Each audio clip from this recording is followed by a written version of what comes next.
Good morning, everyone. Clint McLaughlin here with Midwest Market Management. It is Tuesday, July 15th, already halfway through the month of July. Riley weathers seems to be pretty much a little bit more of the same. Really moving along here in the growing season. Pollination certainly already passed for a lot of the farther southern states. Uh, and becoming more of an important thing to keep an eye on here moving forward, huh?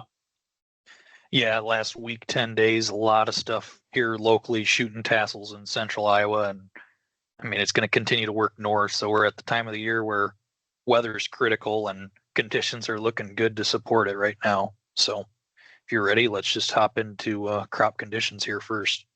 Yeah. So start out here with corn conditions. Uh, Overall, actually unchanged on the week. I thought that was kind of interesting.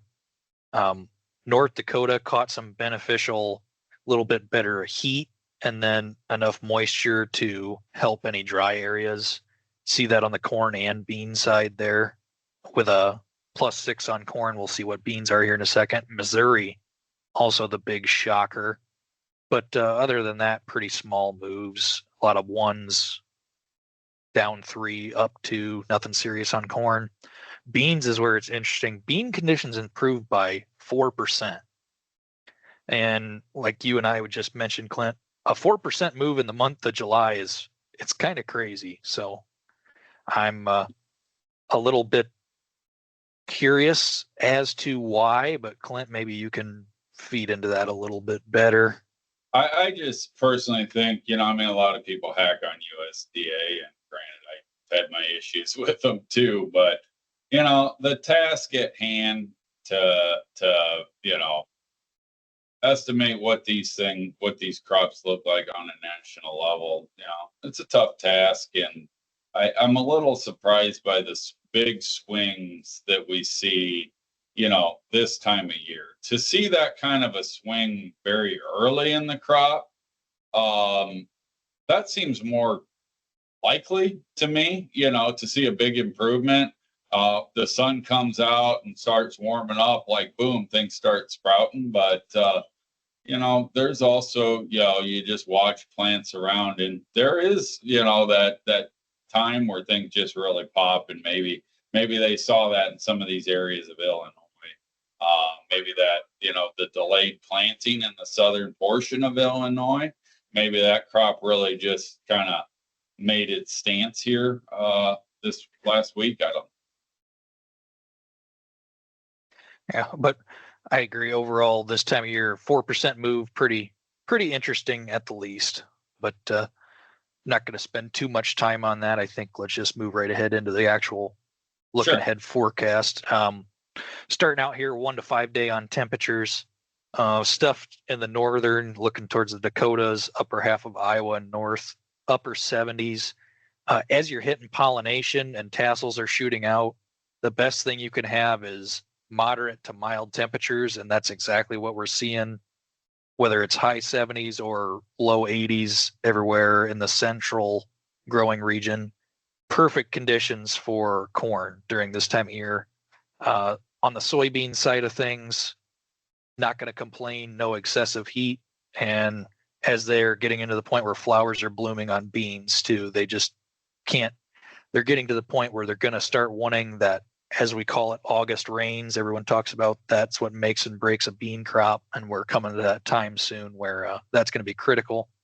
But right now, temperatures set to ideal. 6 to 10 days shows a little bit more heat coming in, but still nothing excessive. Kansas, southern half, 2/3 of Missouri, and Illinois seeing some, basically the next 10 days in the upper 80s to low 90s. I wouldn't call that a disaster, especially down there. It's going to take a lot more sustained heat before that becomes an issue. So moving into last 13 days of rainfall, a lot of areas, especially Iowa, northern Illinois, finally got that rain that it needed. Minnesota, Wisconsin, a solid amount of rainfall in the mix. And there is a lot of talks now There's been a lot of reports of bad weed pressure this year. It sounds like guys that post sprayed beans, if they didn't go a full 20 gallon per acre rate, if they did anything less, they're really fighting the weed pressure. And I've also personally gone out and seen in between bean rows, there's areas where there's mushrooms and fungus growing on the ground. And that's not good when you're looking at the white mold thought. So the potential for disease and issues like that are on the horizon, and I think it could be a real issue. So, Clint, what's your comments on that? Yeah, I would agree. And I'm hearing about it from guys up here in northeast Wisconsin. You're experiencing it there. I think it's going to be a pretty widespread problem, and I think it is shaving yield. Absolutely, will ultimately rob from both your own personal yields, and it will rob at a certain degree from the national yield.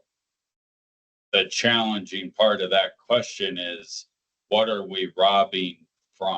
Are we robbing from 50 bushel beans, or are we robbing from 60 bushel beans, or 58 bushel beans, or 52 bushel beans? Where was the potential for this crop prior to this coming into play? And on the bean side of life, that could be very interesting, because you rob a bushel and a half from national yield. Well, if we're robbing it from 52 and now we're talking about a 50.5, that's a pretty significant change in ending stocks. If we're talking that we're robbing it from 54 bushel and we come in at 52 and a half, well, that's pretty sizable addition to ending stocks. So that's the answer we don't have. On the corn side of life, are we robbing from 186 or 183? Where are we robbing from, and how many bushels? I don't have the answer to that, but certainly the topic of discussion, right? Definitely. And you had mentioned it before too. I think everybody, as you're reading news right now, everyone's fighting for who can let out the highest estimate in terms of corn production and national yield. Everyone's fighting to see who can have that highest number and make the biggest, boldest statement. The reality is, until we're there, nobody's going to know. Yeah. So, just an interesting thought, but I really like that bringing those things to people's attention is worth noting. But it's kind of one of those that we'll see how the problems arise, or maybe they don't come as we go further ahead. So, and that could be rather. I believe this is a much bigger story in the beans, don't you? Yes. Yeah. Now, tar spot, other issues in corn could be a problem yet, but that's also significantly more manageable with fungicides. Not completely manageable, but more manageable than the problems facing the beans. Yep, I'd agree with that. So, well, with all that said, let's move into further in the forecast. Next 1 to 5 days, there is still some spottier rains in the mix. That's southern Illinois and Indiana looking to have a little bit of heavier stuff. And then that critical region, that northern Illinois, that was the one area where people are a little bit concerned about drought. They've had solid rains over the last week, and it looks like they're going to get some more, and that will definitely help them out and make that drought monitor map when that comes out on Thursday likely look a little bit less daunting in that region. So for the farmers there, it's good to see that they're getting the rains. From a market perspective, not exactly bullish headlines. So 1 to 5 looking like that. 6 to 10 looks a little bit drier from a national standpoint, but that eastern belt, that Indiana, Ohio, Illinois, a lot of rain of the 1 to 2 inch variety in the mix. They're kind of a tale of two sides of two states right now. Indiana, to the northern half, they're dry and really need rain, and to the south, they really are at the point where they wouldn't mind missing one. So it's kind of a mixed bag at this stage of how that rain will be perceived. But like you said, and we've said many times, Clint, rain makes grain the month of July. So overall rain in the forecast right now is not a good thing for the markets. So Yeah, if there's any concern on that, it would be any follow through of that type of a pattern into August would potentially become a little bit more to the beans. Yep. So moving in here, last map of the day, 1 to 13 day. The extended model still does have rain in the forecast. So we're looking now through almost the last of July, looking through the 27th. So this much rain in the forecast and temperatures are not looking critically hot. Looks like we're going to make it through this whole month of July without any real issues arising. In almost on a complete national perspective, there's hit and miss areas that are struggling, but nationally right now, I can't remember in my lifetime if I've seen a summer go so smoothly from a weather standpoint, Clint. Yeah, it's definitely been a good year. And we'll just have to see where we end up here. You know, one of the bigger issues, non-weather related or weather related, however you want to look at it, is the fact that we really never had an opportunity to get December corn and November beans above the spring price in any significant way. And here we are, it's the 15th of July. So you're now 60 days is what, August 15th, September 15th, 60 days, you know, you're flirting with harvest and not enough sold. And, you know, there's a lot of folks out there who don't have enough storage to hold everything they've got. So, decision-making time is going to get real. Commercial storage is a rough way to approach things. So they've got that in front of them. Do you dump it at harvest? Do you dump it now? You know, what are you going to do? You know, so there's a lot of different opportunities out there. There's a lot of ways to re-own grain. There's a lot of ways to shed risk.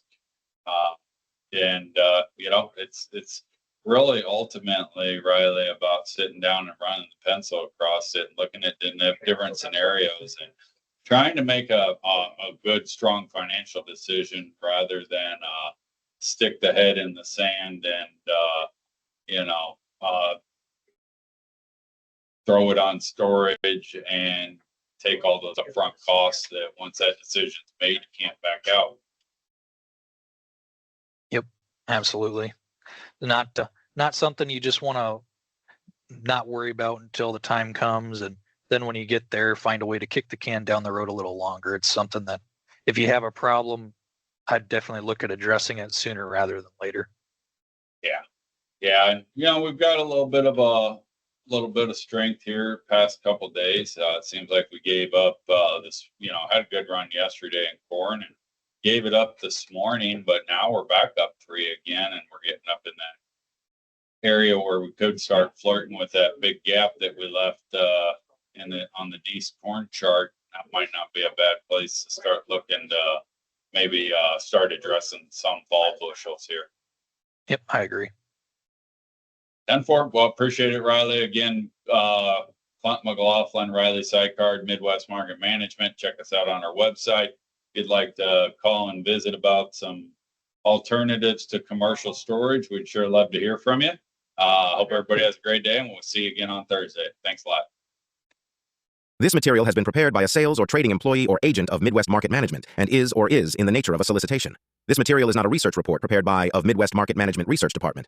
By accepting this communication, you agree that you are an experienced user of the futures markets, capable of making independent trading decisions, and agree that you are not and will not rely solely on this communication in making trading decisions. Distribution in some jurisdictions may be prohibited or restricted by law. Persons in possession of this communication indirectly should inform themselves about and observe any such prohibition or restrictions. To the extent that you have received this communication indirectly and solicitations are prohibited in your jurisdiction without registration, the market commentary in this communication should not be considered a solicitation. The risk of loss in trading futures and/or options is substantial, and each investor and/or trader must consider whether this is a suitable investment. Past performance, whether actual or indicated by simulated historical tests of strategies, is not indicative of future results. Trading advice is based on information taken from trades and statistical services and other sources that of Midwest Market Management believes are reliable. We do not guarantee that such information is accurate or complete, and it should not be relied upon as such. Trading advice reflects our good faith judgment at a specific time and is subject to change without notice. There is no guarantee that the advice we give will result in profitable trades.